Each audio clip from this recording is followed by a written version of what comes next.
Hello, welcome to Talk FCB. I am your host, OB, and today we talk soccer. Hello and welcome to Talk FCB. This is Obi. I'm your host, and today we are talking soccer, the World Cup.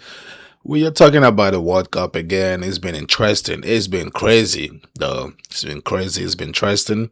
The African teams really impressed. Though we have a really big issue going on with the African nations and their style of play and how they play. They've been particularly playing very well, but have not been able to finish up a job. We saw it happen again with England. We saw it happen with Belgium. They played a wonderful game. It's a good game of football. We know England have the squad. They have the superstars. I think Jude Bellingham was terrific. Harry Kane was spectacular. But the majority of the game, I think that they struggled. Congo controlled this game. They had a hard time. Playing. They couldn't contend the fast pace, the energy. But at the end, what I start to notice with the African teams is they start to lose their discipline, which the coach of Belgium also stated that they start to lose their focus. And if you watch that England game, I think it was a collective effort. In terms of England, they never back down. They never slowed down. They kept going. They kept fighting. They kept trying to come back. And when you playing against the superstars, they make the difference. Harry Kane, what a player! Harry Kane is the best striker in the world for the past how many years? We see him do it week in, week out with Bayern Munich in the German league, and everybody's like, "Oh, it's Harry Kane. Is the German league is nothing." But look at he's still doing it in the world stage. He's doing it. That's how you know he's a star. Harry Kane is a star, and that he made the difference. He made the difference because England have Harry Kane, and I think. The African teams, I say the African teams because I'm from Africa and that affects me directly. It's a shame to see how they play so well, the pace of the game, they control the game, and then they kind of thing like they start to lose focus last minute. We saw Senegal lose a game after being 2-0 up. Like it's unbelievable. And at some point they were leading up to 70 something minutes, and even the Belgium coach had to take out his stars.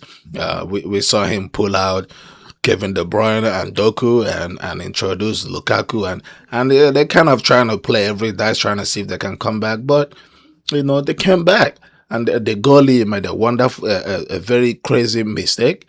I think if he was Mendy, their top number one, he wouldn't make that mistake because he came out for the area battle, but he didn't win the ball. And look at who got it, Tielemans. I know Tielemans is a very nice footballer. We watch him every week do it. For Villa, he's a very fine footballer. And he got there before the goalie and made the contact, which resulted to goal that tied the game. And last minute, we saw the reckless tackle, which as a player, you don't make that kind of a tackle in a serious tournament like that. But that's what have happened to African countries. It's like we lack communication, we lack that stability, we lack game management. That's what we have seen so far from Togo and from Senegal. But overall, I'm really proud of the African teams. I know how we started. I played a game too. I played in Africa, and I know how tough life is playing home under the heat and barely playing on a grass. It's usually a bare floor, a hard rock or sand, and the facilities, the infrastructure, even the encouragement is not there. When you play in a soccer in Africa, your parents look at you like you're a loser. You amount to nothing. When in advanced country, when you're a soccer player and you are good, they encourage you. You find teams, the facilities. and you get sponsorship. In Africa, it's the other way around. So I know the boys are doing so. And if you look at all the teams, look at all the teams in Europe that is doing so well. There's always an African player in there doing some wonderful things. Look at the Mexican players scoring goals.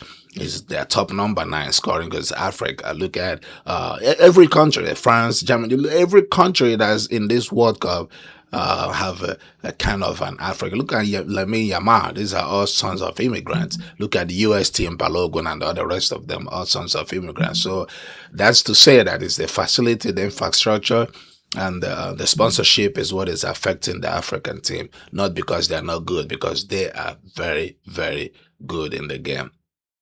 That brings us to the U.S. national team. The USA had to grind out a win. I think, Bosnia is not really like on the high level to compete with the U.S. team, because I think the U.S. have more advanced standard players to beat Bosnia. But, they had a test, and it was a real test when they went down to 10 men, and the U.S. had to stay grind out a win. And Tillman, what a goal, what a free kick, and to put the icing on the cake. And USA had to come back and had to survive that 10-man scare and win the game and win it outright. So I think there's a little bit of tears. And speaking about a 10-man, the red card. Now, the red card have divided the whole soccer community, and everybody's wondering, how is that a red card? How can the referee never give it? The VAR caught up and they gave him a red card. And how about the Messi incident? People saying, oh, Messi got the same incident, but he never got caution. He didn't get a red card. What do you guys think about that? I think back in the days, in the 90s and early 2000s, it wouldn't have been deemed a red card offense. But the way the game's being refereed these recent times, anybody who watches the league throughout the year, the Spanish league, the French league, the German league, especially the English Premier League, you see how many cards people get for having a high boot or stepping on a player. And if you look at the Balogun incident, it's not on purpose. He's not purposely trying to hurt the player, but you can tell that the incident was dangerous. You see how that guy's ankles bended all the way. That can end somebody's career. Was he trying to hurt the guy? No, I don't think so. But was he unfortunate? It's unfortunate, but it's also a red card. And somebody called me like, "Hey, I know you're a Messi fan. How about the Messi's incident?" Messi's match on the back leg of the player. Is Messi trying to hurt him? I don't think so. Is he by accident raising a leg? I think so. Now, would the VAR record it to say it's a red card?